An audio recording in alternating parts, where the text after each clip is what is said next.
지구 구석구석 그 어디를 가도 인간은 살고 있다. 인간의 수는 약 70억. 우리는 어떻게 이 행성의 주인이 됐을까? 학자들은 이 의문을 풀기 위해 연구를 거듭해왔고 놀라운 가설을 제시했다. 아프리카에 살던 인간 집단이 다른 대륙으로 이주하며 인류의 역사가 시작됐다는 가설이다. 뼈와 돌 조각, 유전자를 통해 그 집단과 자손들의 여정을 추적해보자. 세계 곳곳으로 이어진 놀라운 여정. 그들의 여정은 인간이 지금의 모습을 갖게 되는데 어떤 영향을 미쳤을까? 이제 인류는 마지막 대륙으로 간다. 바로 아메리카다.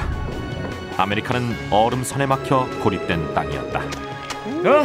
저런 데 빠지면 큰일이죠. 인간은 또다시 도구를 만들고 위기를 넘긴다. 그리고 아메리카 대륙 끝까지 퍼져나갔다.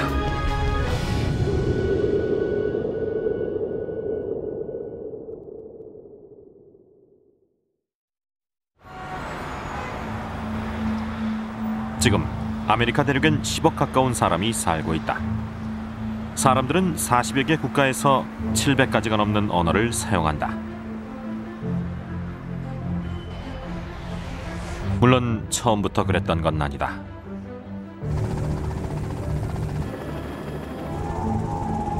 인간이 아메리카 대륙에 처음으로 발을 디딘 건 그리 오래전의 일이 아니다.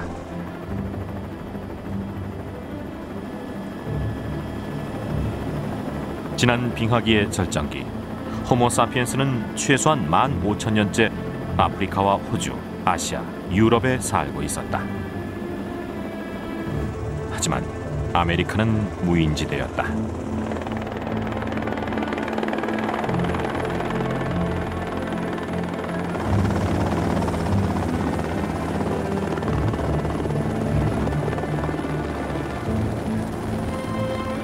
아메리카에 사람이 없었던 데에는 그럴 만한 이유가 있다. 동쪽엔 대서양이 있었고 서쪽엔 10,000km가 넘는 거대한 태평양이, 북쪽엔 얼음산이 있었다. 캐나다와 알래스카 대부분은 얼음에 덮여 있었고 얼음의 두께는 몇 킬로미터에 달했다.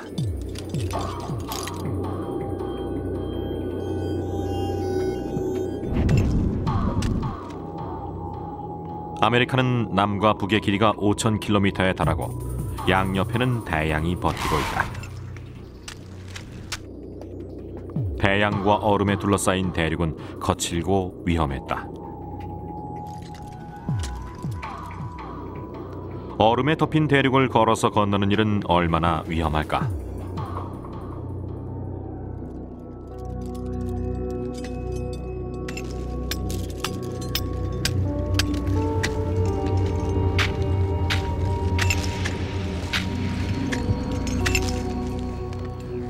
짐 오레더는 세계에서 제일 높은 산들을 여러 차례 오른 등반가다. 얼음이 얼마나 위험한지도 누구보다 잘 안다. 다리가 부러지거나 부상을 입기 쉽죠. 얼음은 정말 위험해요. 추락하면 생명이 위험하다. 밧줄에 매달린 채 크레바스에 떨어진 적이 있습니다. 수십 미터 깊이의 크레바스는 바닥이 보이지 않았어요. 다리 아래의 간격은 정말 무시무시했죠. 첨단 등산 장비를 갖춰도 저체온증, 동상, 탈수증에 걸릴 위험은 여전히 크다. 지금보다도 훨씬 추웠던 빙하기에 등산 장비도 없이 얼음산을 넘는다는 건 상상이 어렵다. 발을 잘못 디디면 바로 추락이죠. 가능한 일이 아닌 것 같기 때문이다. 하지만 선사시대의 우리 조상들은 불가능한 일을 해냈다. 빙하기의 얼음산을 넘어 아메리카 대륙으로 온 것이다. 그리고 얼음덩어리나 다름없던 대륙 곳곳으로 퍼져나갔다.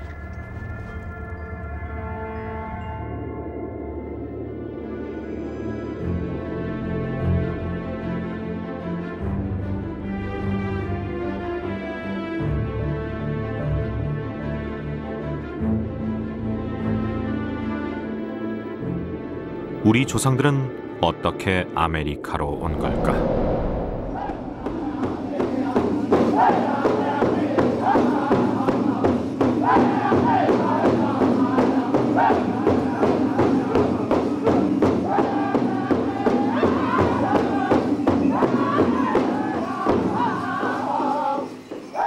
캐나다 남서부 도시 캘거리. 츄티나 원주민들이 한 자리에 모였다. 1년 중 가장 중요한 행사가 열리는 날이기 때문이다. 파우와우는 원주민들의 부족 회의이자 축제다.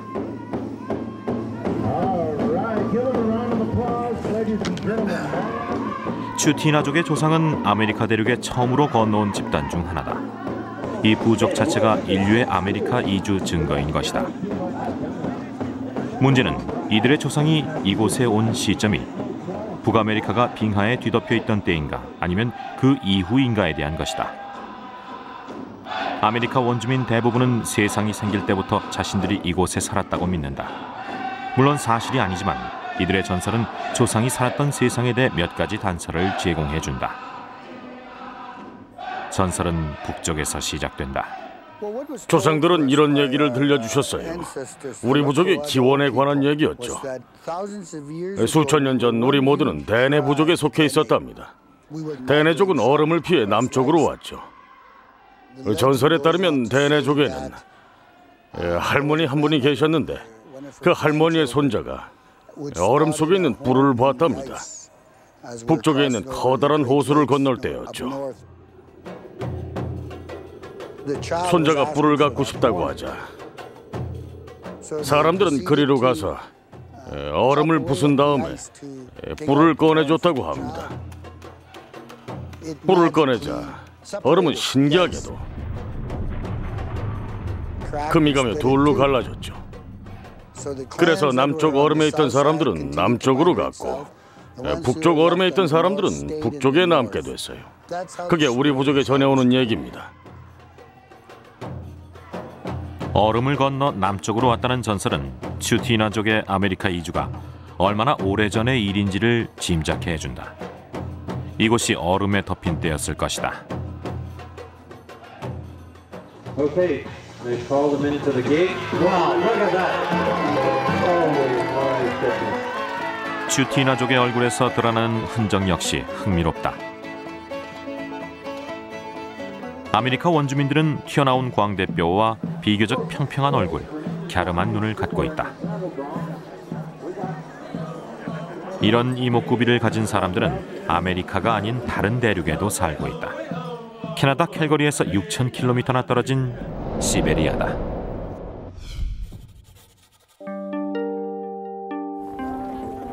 아메리카 원주민은 북시베리아의 에벤키족과 생김새가 비슷하다. 비슷한 건 이목구비뿐만이 아니다. 아메리카 원주민의 이동식 가옥 TP는 에벤키족의 사냥철 이동 가옥 춤과 놀라울 만큼 닮아있다. 이 유사성은 아메리카 원주민의 기원을 밝히는 실마리일지도 모른다.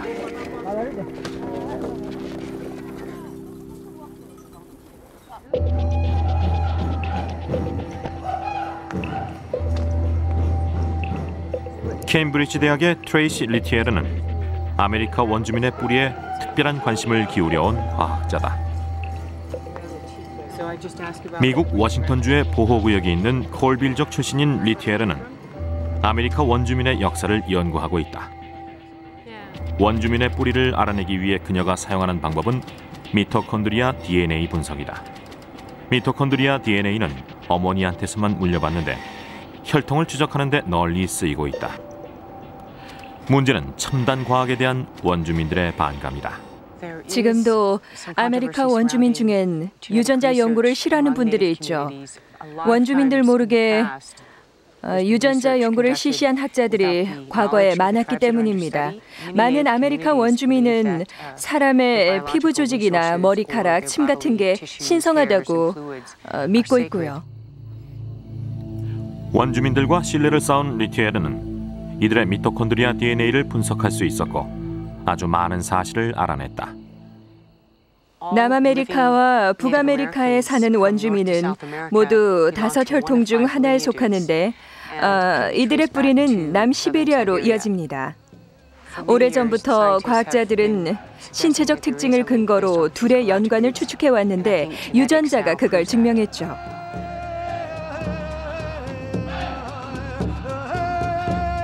DNA 분석은 우리 모두의 뿌리가 아프리카임을 밝혀냈다. 약 7만 년 전 소규모 인간 집단이 아프리카를 떠났다. 이들의 후손은 아시아와 유럽, 호주 등으로 뻗어나갔다. DNA는 이들의 후손이 아메리카로도 왔음을 보여준다.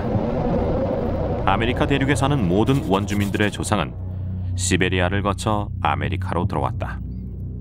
더 놀라운 건 아메리카 대륙으로의 이주가 지난 빙하기에 속하는 시기에 이루어졌다는 점이다. 15,000년에서 18,000년 전의 시기다. 북아메리카 대륙 대부분이 두꺼운 얼음에 덮여있던 시기에 시베리아를 떠나 북아메리카로 들어왔다는 얘기다. 현재 시베리아와 알래스카 사이엔 80km나 되는 바다가 있다. 하지만 2만 년 전엔 상황이 달랐다. 오늘날의 베링 해협은 바다가 아니라 육지였다. 당시 아시아와 북아메리카는 좁고 긴 땅으로 이어져 있었는데 이 땅을 베링 육교라고 부른다. 하지만 이주가 어떻게 진행됐는지는 여전히 수수께끼다. 베링 육교를 건넜다고 해도 선사시대 인류의 눈앞엔 끝없이 펼쳐진 얼음 장벽이 버티고 있었을 것이다.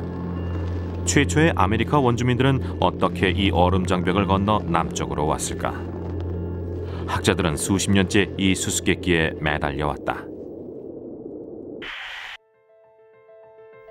1932년 미국 서부의 고고학 유적지에서 학자들은 아주 멋진 석기 하나를 발견했다.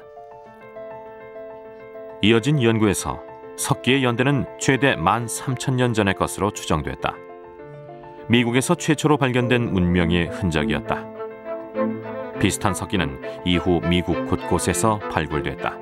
최초로 발굴된 지명을 따 석기엔 클로비스 뾰족돌이란 이름이 붙여졌다. 13,000년 전 미국에 사람이 살고 있었다는 증거였다. 하지만 이들의 아메리카 이주 경로는 밝혀지지 않았다. 이제 기후학자들은 슈퍼컴퓨터를 이용해 만든 기후 모형으로 과거의 기후를 알아낼 수 있게 됐다. 기후 모형을 이용해 북아메리카의 빙하가 어떻게 변화했는지 알아보자. 22,000년 전 대륙은 거대한 빙하에 덮여 있다. 하지만 13,500년 전이 되자 빙하는 갈라지고 통로 하나가 나타난다. 캐나다 북부에서 미국 중부에 이르는 통로다.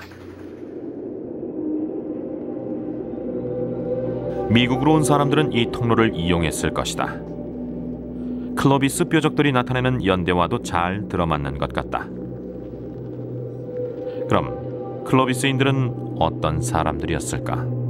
유물을 이용해 그들이 어떤 사람이었는지 알아보자.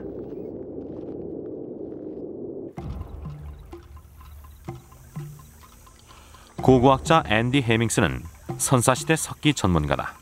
오늘 그는 클로비스인들의 도구 하나를 재현해 보여준다. 클로비스 뾰족들의 재현품입니다. 이제 뾰족들을 2m 길이의 막대기에 달아보죠. 아랫부분에 파인 얕은 홈을 이렇게 막대기 끝에 끼운 다음 동물의 힘줄 같은 걸로 이렇게 단단하게 매주면 튼튼한 창이 됩니다. 날카로운 돌촉을 단 막대기는 무시무시한 무기로 변한다. 애리조나에선 뾰족들 8개가 박힌 매머드가 나왔는데 5개는 두개골 뒷부분과 어깨뼈에 박혀 있었습니다. 모두가 치명상으로 이어질 수 있는 부분이죠. 클로비스에선 뾰족들이 매머드 몸통, 즉 흉곽에 박혀 있었고요. 13,000년 전에 첨단 무기였던 셈이죠. 매머드는 이미 오래전에 멸종됐다. 박사는 대신 차 문짝을 이용해 뾰족돌의 위력을 보여준다.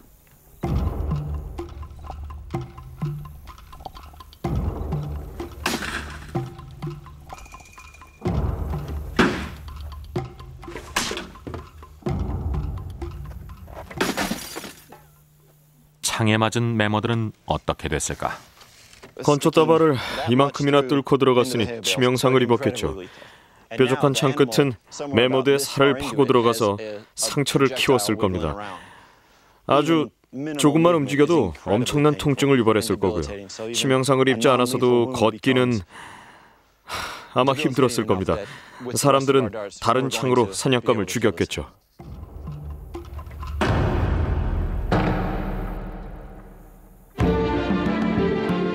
클로비스 뾰족돌로 무장한 선사시대 인류는 아주 뛰어난 사냥꾼이었다. 이들의 뛰어난 사냥 기술이 지구의 역사를 바꿔놓았다는 학자들도 있다.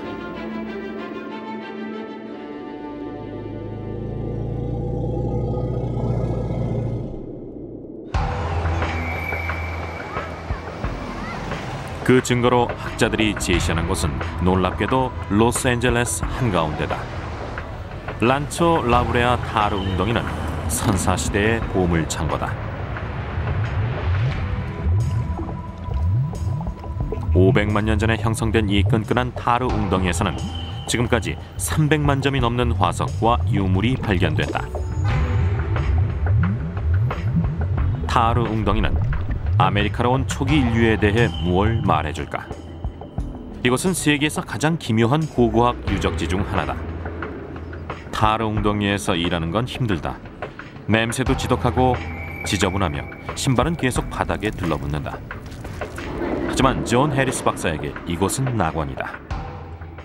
이곳에서 일하는 건 모든 고생물 학자의 꿈입니다. 수많은 화석이 완벽하게 보존돼 있으니까요. 여긴 빙하기의 도서관이죠. 뭐가 나올지는 아무도 모릅니다. 로스앤젤레스란 도시가 생기기 만년 전 라브레아 타르 웅덩이는 단순히 진득거리는 곳이 아니었다. 죽음의 덫이었다. 말은 5cm만 발이 빠져도 움직이질 못했다. 이런 시나리오가 가능하죠. 들소나 낙타, 말 같은 동물이 여기를 지나가다가 웅덩이에 발이 빠집니다. 그럼 사냥감을 보고 스밀로돈이나 다이언 늑대가 달려오고 같이 발이 묶이죠. 먹이 사슬이 그대로 보존되는 겁니다. 타르 웅덩이에 빠져 죽은 동물 중 다수는 이후 멸종됐다. 선사시대 아메리카 대륙에는 거대한 몸집의 포유류들과 최초의 아메리카 원주민이 살고 있었다. 자이언트 그라운드 나무늘보, 아메리카 사자, 그리고 지구상에서 살았던 포유류 중에서 가장 덩치가 컸던 콜롬비아 매머드가 대표적인 동물이다.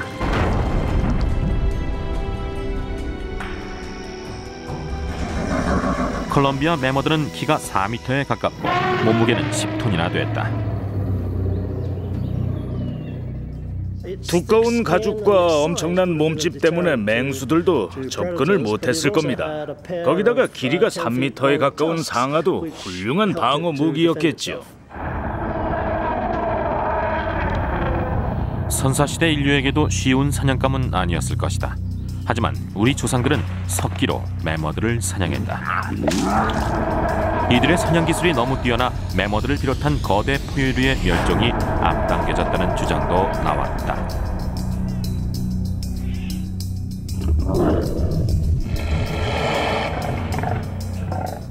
거대 포유류들의 흔적 역시 이런 주장을 뒷받침하는 것 같다.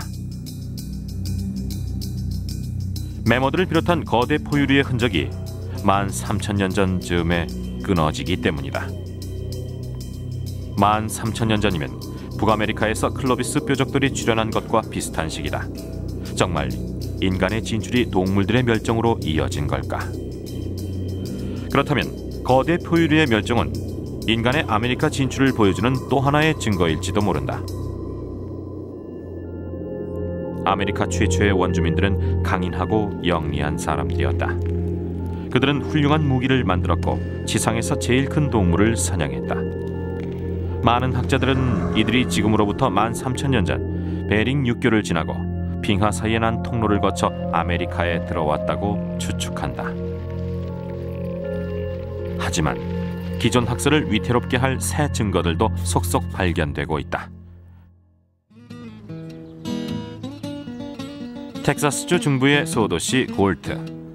이곳에서 발굴을 하고 있는 고고학자들은 기존 학설의 수정을 주장한다.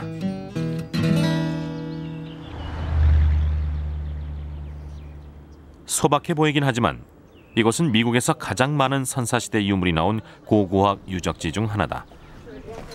발굴을 지휘하는 건 마이크 콜린스 박사다. 유물이 150만 점 정도 나왔어요. 엄청난 숫자죠. 북아메리카에서 발견된 클로비스 유물의 반이 넘는 숫자일 겁니다. 발굴이 3%밖에 안 끝났는데도요. 베이스 캠프란 이름이 붙은 이곳은 선사시대 인류의 주거지다. 일종의 집단 주거지였습니다. 남자, 여자, 아이들 모두가 함께 살았죠. 집안일을 한 흔적도 아주 많이 남아 있습니다. 요리나 식재료 다듬기, 도구 제작의 흔적을 찾았죠. 가죽을 손질하고 나무나 불로 도구를 만드는 일도 했을 겁니다. 유물 대부분은 클로비스 뾰족돌의 시대, 즉 13,000년 전쯤에 제작된 것이다. 인류가 아메리카에 진출한 때로 추정되는 시기다. 하지만 콜린스의 발굴팀은 의외의 유물을 찾아냈다. 재밌는 걸 찾았죠. 클로비스 유물층 아래에서 또 유물이 나온 겁니다. 고고학에서 더 아래는 더 오래를 뜻한다. 여기서 클로비스 유물을 찾았습니다. 그런데 좀 더 파니까 거기서도 유물이 나왔어요. 20cm에서 25cm나 더 나왔죠. 누가 봐도 분명히 사람이 만든 물건이었어요. 납작한 파편으로 만든 이런 석기는 연대가 14,400년 전으로 나온 것까지 있습니다. 클로비스보다 1000년이나 앞선 거죠. 그러니까 모든 걸 새로 생각해야 합니다. 인류의 아메리카 이주 시점부터 다시 생각해봐야 돼요. 14,000년 전 텍사스에 사람이 살았다면 빙하 사이의 통로로 인류가 이동했다는 가설은 큰 타격을 받는다. 당시엔 통로가 생기지 않았기 때문이다. 발굴팀이 찾아낸 14,000년 전의 유물은 하나뿐이다. 하지만 기존의 아메리카 이주 학설에 이의를 제기하는 학자는 콜린스뿐만이 아니다. 2007년 한 논문은 아메리카의 거대 포유류를 멸종시킨 게 인간이 아니라는 주장을 내놨다. 멸종 원인은 훨씬 요란한 것이었다.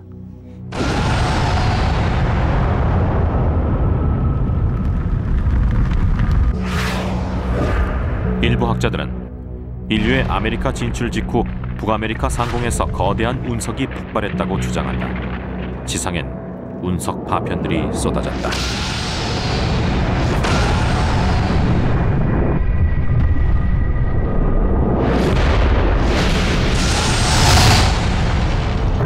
운석이 폭발하면 엄청난 열에너지가 발생한다. 북아메리카에 살던 식물들은 대부분 불길에 휩싸였을 것이다.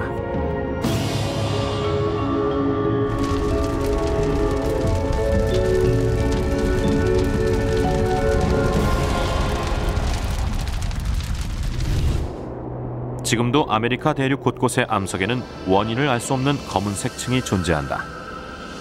학자들이 제시하는 증거 중 하나다. 검은 암석층 안에는 탄소로 이루어진 작은 구체가 있는데 이런 입자는 엄청난 고온에서만 생성된다고 한다. 그 탄소 입자들을 만든 게 유성 충돌이라면 북아메리카에 살던 동식물들은 재앙을 맞이했을 것이다. 풀과 나무가 말라 죽으면 매머드는 먹을 거리가 없어진다. 폭발의 충격과 화재를 피했다고 해도 살아남기가 힘든 상황이다. 그렇다면 거대 포유류의 멸종과 인간의 아메리카 대륙 진출 사이엔 아무런 관계가 없을지도 모른다. 학자들은 인류가 빙하 사이에 난 통로를 통해 아메리카 전역으로 이동했다는 가설에도 의문을 제기한다. 인류의 이동 경로를 알려면 이 대륙에서 제일 오래된 인류의 흔적부터 찾아야 한다. 가장 유력한 후보는 멋진 화산 지형으로 유명한 칠레의 로스라고스주다. 수십 년 전 로스라고스의 작은 강 하나는 아메리카 대륙 전체에서 가장 중요한 고고학 유적지 중 하나로 떠오른다. 강에서 공사를 하던 건설 인부들이 강둑 밖으로 비죽 튀어나온 물체에 우연히 발이 걸린 것이다. 자세히 보니 튀어나온 물체는 여러 개의 뼈 중 하나였다. 곧 전문가들이 도착해 정밀 조사를 시작했고 인부들이 강둑에서 발견한 뼈는 단순한 동물의 유해가 아니라는 사실이 확인됐다. 지질학자 마리오 피노를 비롯한 학자들이 강둑에서 확인한 건 선사시대 인류의 주거지였다. 무엇보다 우리 관심을 끈 건 거대한 차양이었습니다.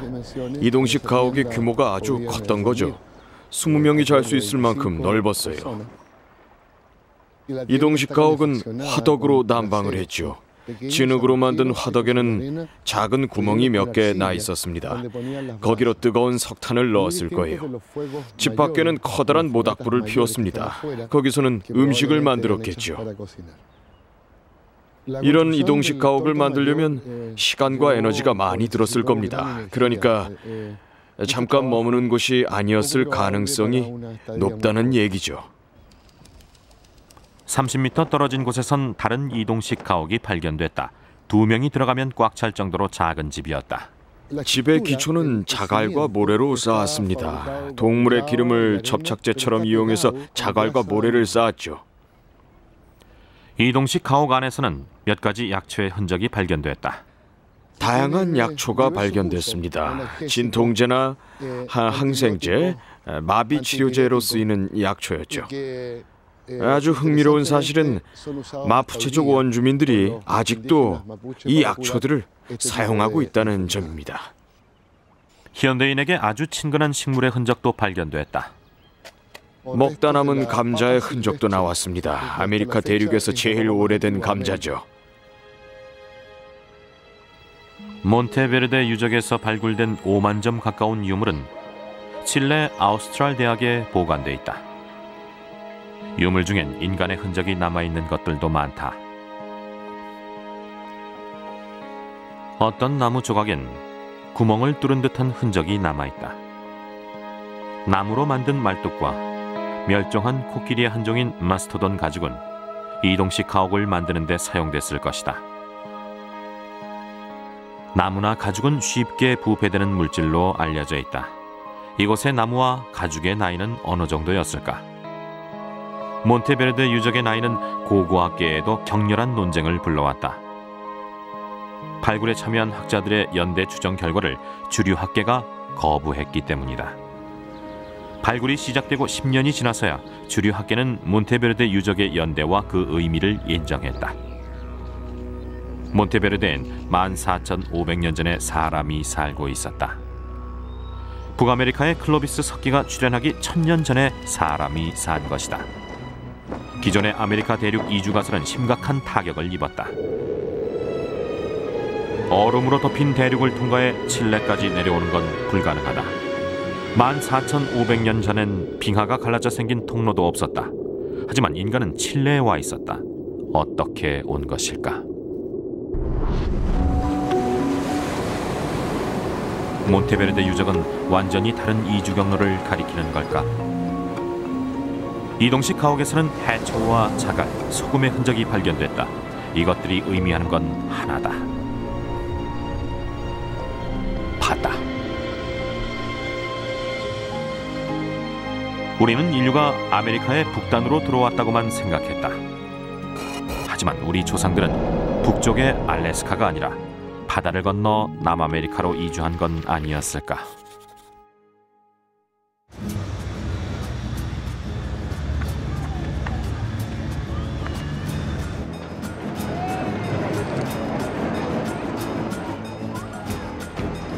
만 2,000km나 되는 바다를 건너는 건 불가능해 보이지만 리우데자네이루의 한 박물관에 전시되어 있는 여인의 유골은 그게 가능할지도 모른다고 말한다. 여기 있는 게 루지아의 두개골입니다.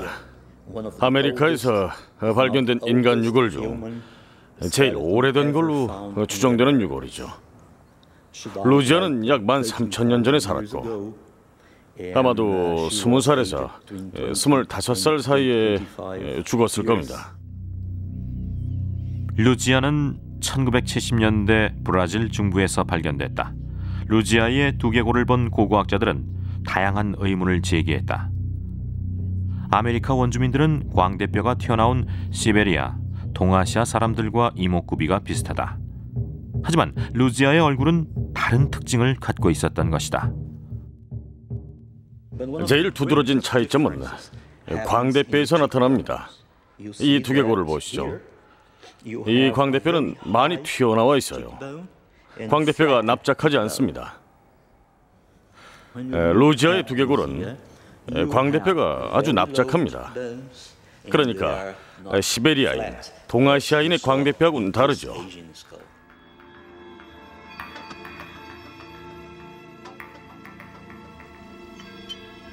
진흙으로 근육과 피부를 만들어 붙인 루지아의 얼굴은 네베스 교수의 예상을 확인시켜줬다.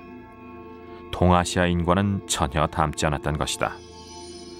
루지아는 누구와 닮았을까? 저희 연구팀이 알아낸 건 루지아의 얼굴이 놀랍게도 호주의 원주민하고 닮았다는 점이었습니다. 동아시아인보다 훨씬 더 비슷하죠. 루지아의 두개골을 호주 원주민의 조상들과 비교해본 네베스 박사는 여러 가지 비슷한 점을 확인했다. 그렇다면 루지아의 조상은 시베리아에 살다 알래스카를 거쳐 남아메리카로 온 게 아니라 호주에 살다 바다를 건너 남아메리카로 온 걸까? 루지아가 호주의 원주민과 이목구비가 비슷한 건 사실입니다. 하지만 그렇다고 해서 아메리카 원주민이 호주에서 건너왔다고 저희가 주장하는 건 아닙니다. 13,000년 전에 기술 수준을 고려해보면 대양 횡단이 가능했다고 생각할 수가 없죠.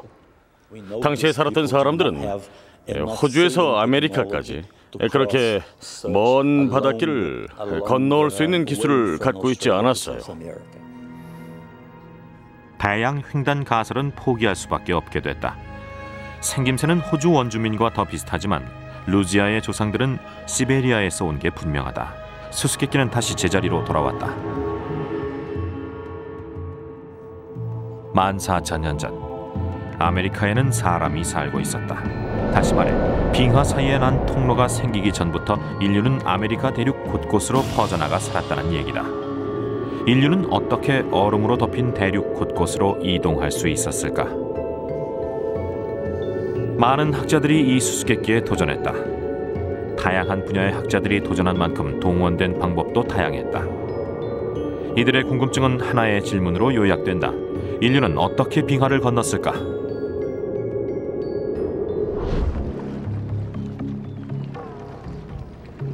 고고학이 이 질문에 쉽사리 답을 내놓지 못하는 이유 중 하나는 수수께끼의 실마리를 찾는 게 힘들기 때문이다. 빙하기엔 많은 양의 물이 얼어붙기 때문에 해수면이 크게 낮아진다. 당시엔 육지였지만 지금은 바닷물 아래에 잠긴 땅이 많다는 얘기다. 아메리카 원주민의 조상이 지나간 땅과 그들이 남긴 실마리들도 상당 부분 바닷물에 잠겨 있을 것이다. 하지만 물에 잠긴 실마리들을 연구해 과거를 알아내는 학자들 역시 존재한다. 그들 중에는 범죄 해결에 도움을 주는 이들도 있다.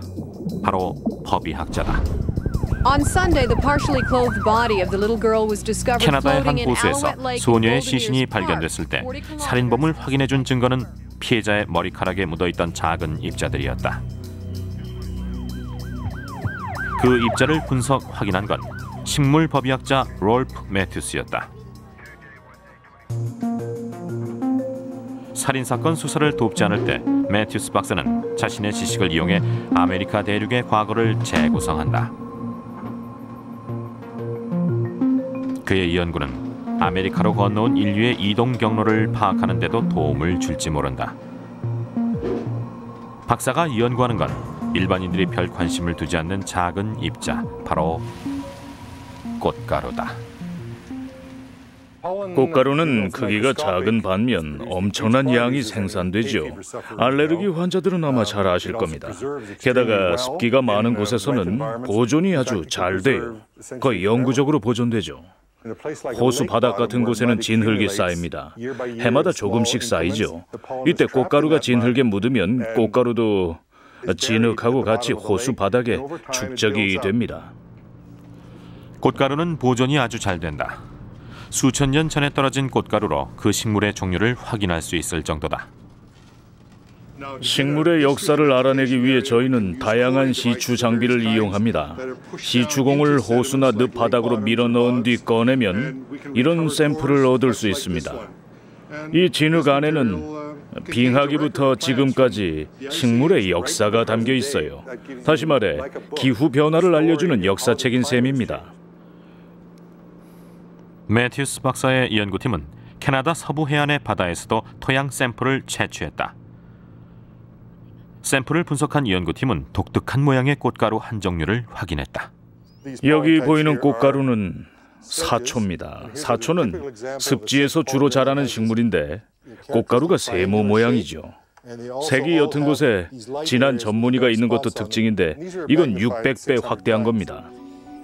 사초 외에도 연구팀은 늪이나 습지에서 잘 자라는 식물의 꽃가루 몇 가지를 더 확인했다. 더욱 놀라운 건 매튜스 박사의 연구팀이 밝혀낸 꽃가루들의 나이다. 17,000년 전, 다시 말해 지난 빙하기 때 생긴 꽃가루들이 나왔기 때문이다.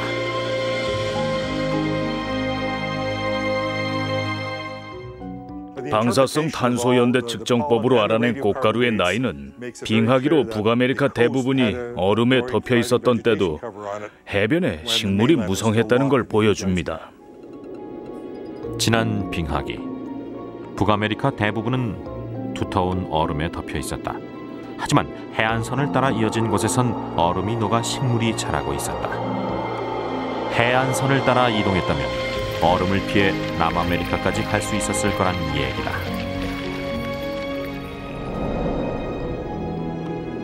하지만 얼음이 녹아 식물이 자란다고 무조건 사람이 살 수 있는 건 아니다. 인간이 살아가려면 식량이 필요하기 때문이다. 식량이 충분했는지를 알아내기 위해 학자들은 색다른 도우미를 찾았다. 바로 곰이다. 이상한 얘기긴 하지만 곰의 역사는 인류의 역사를 규명하는 실마리가 될 수 있다.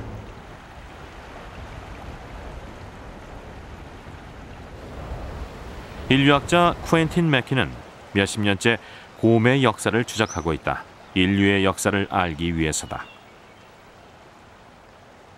저희 연구팀은 빙하기에도 존재한 북아메리카 북서해안의 동굴들을 조사해 왔습니다. 그리고 아주 많은 곰뼈를 찾아냈죠. 개체 수로는 6만 마리가 넘을 겁니다. 대부분의 곰뼈는 씹혀서 산산조각이 나 있었지만 일부는 말짱했어요. 제가 들고 있는 건 불곰의 두개골입니다. 녀석은 14,500년 전에 죽었는데 아무런 외상이 없어요.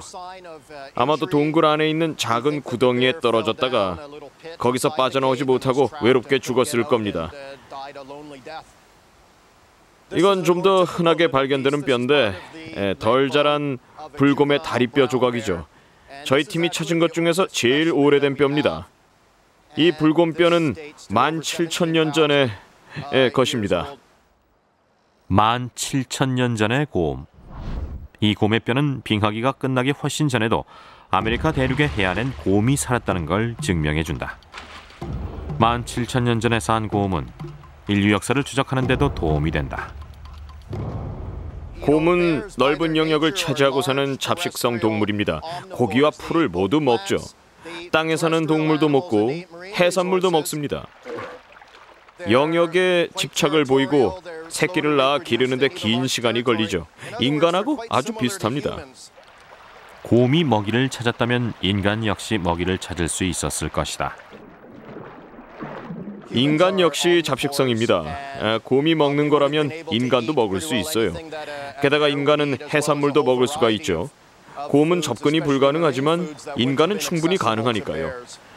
곰이 살기에 좋은 환경이란 말은 인간한테도 살기 좋은 환경이란 뜻입니다.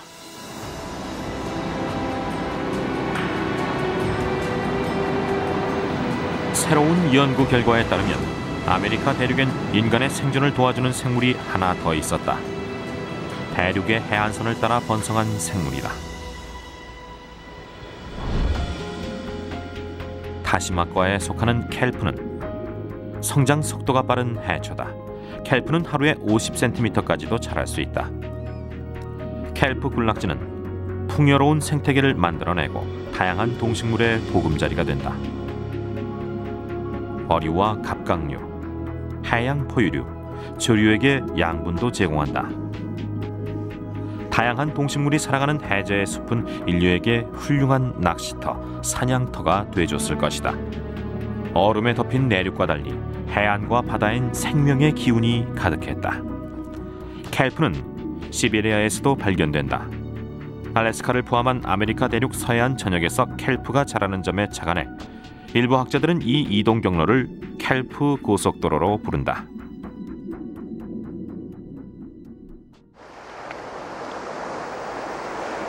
인류가 아메리카 대륙의 해안을 따라 이동했다는 가설은 이제 좀 더 그럴듯하게 들린다.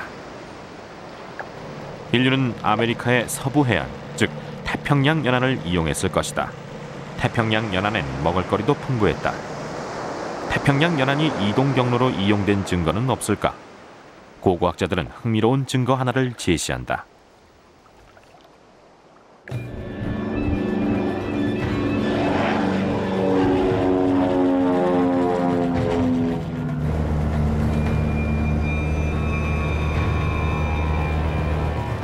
캘리포니아 남부 해안의 채널 제도에는 센타로사란 바위섬이 있다. 정기 여객선도 다니지 않고 방문자 수도 제한을 받기 때문에 이곳에 가려면 에어택시를 타는 게 좋다.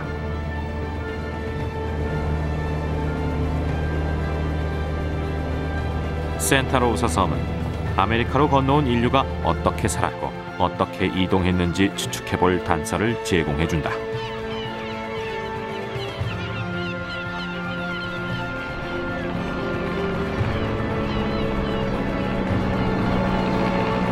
자연사 박물관의 학예사 존 존슨에게 이 섬은 더 특별하다. 지금으로부터 40년 전 존슨의 전임 학예사는 센타로사 섬에서 매머드 뼈를 찾고 있었다. 그러다 우연히 엄청난 보물을 발견하게 된다. 1959년 제 전임자는 차바퀴를 웅덩이에 빠뜨렸죠. 바로 이쯤에서 생긴 일이었습니다. 웅덩이에서 바퀴를 빼낼 방법을 찾아내려고 주변을 둘러보던 중 그분은 알링턴 협곡벽에서 불쑥 튀어나온 뼈 2개를 발견했어요.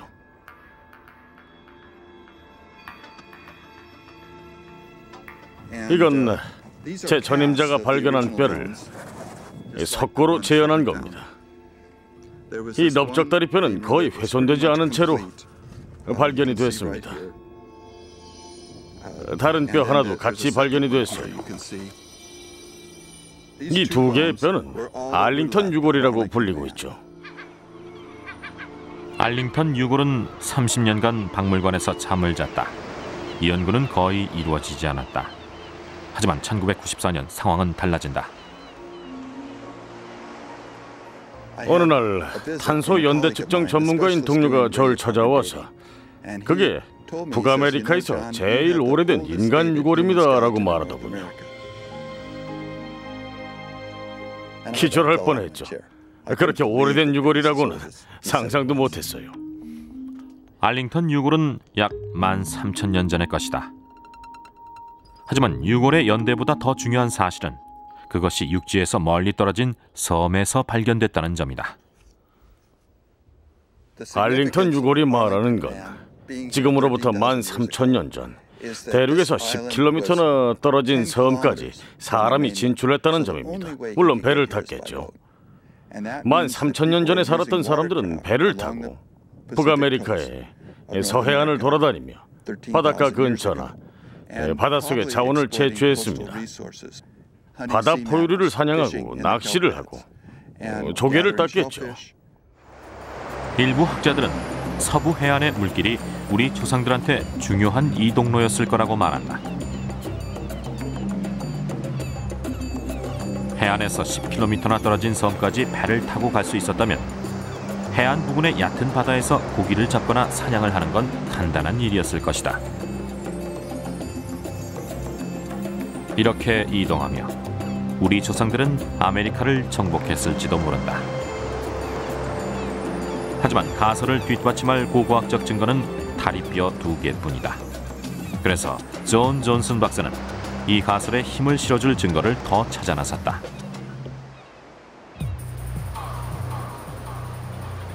(15년째) 그는 아메리카에 살고 있는 원주민의 혈통을 추적하는 연구에 참여하고 있다. 이 연구는 DNA 데이터베이스를 이용해 진행된다. 이 연구팀은 DNA 분석을 통해 선사시대 아메리카인의 이동 통로를 재구성하고 있다. 몇 년 전 제 동료 하나가 전화를 걸어 아주 드문 유형의 DNA를 찾았다고 알려주었습니다. 알래스카 남부의 한 동굴에서 발견된 유골에서 채취한 것이었죠. 아주 놀라운 사실은 그 드문 유형의 DNA가 다른 곳에서도 나왔다는 점입니다. 캘리포니아에 살고 있는 추마시족한테서였죠. 이 연구팀은 다른 아메리카 원주민 부족들의 DNA 데이터베이스도 조사했고 그 유형의 DNA를 가진 부족을 더 찾아냈다. 멕시코 북서부에서 에쿠아도르 해안에 사는 카야파족, 칠레 남부에 사는 마푸체족, 파타고니아 남부의 야마나족, 티에라 델 푸에고 섬의 선사시대 매장지까지 DNA 지도는 아메리카 대륙의 태평양 연안을 따라 남북으로 길게 이어져 있다. 흥미로운 사실은 그 DNA가 발견된 곳이 거의 대부분 태평양 연안이란 점입니다. 선사시대 인류가 해안선을 따라 이동했다는 증거죠. 작은 집단을 곳곳에 남기며 선사시대 인류의 이동은 계속됐어요.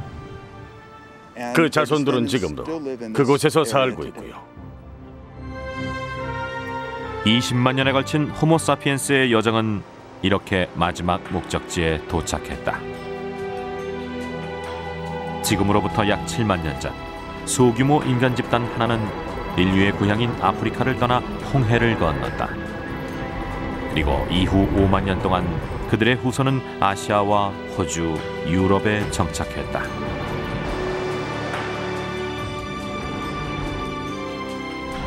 그리고 우리 조상들은 마지막으로 남은 대륙 아메리카로 왔다. 선사시대 인류는 뛰어난 기술을 갖고 있었고 육지와 바다에서 멋진 사냥 기술을 선보였다. 아메리카의 석기시대를 개척한 이들의 후손은 지금도 그곳에 살고 있다. 지구 곳곳으로 뻗어간 인류는 지구의 주인이 됐다. 뼈와 돌조각, 유전자로 살펴본 인류의 여정은 지구상 어디에 살든 우리 모두는 하나의 가족이란 사실을 말해준다.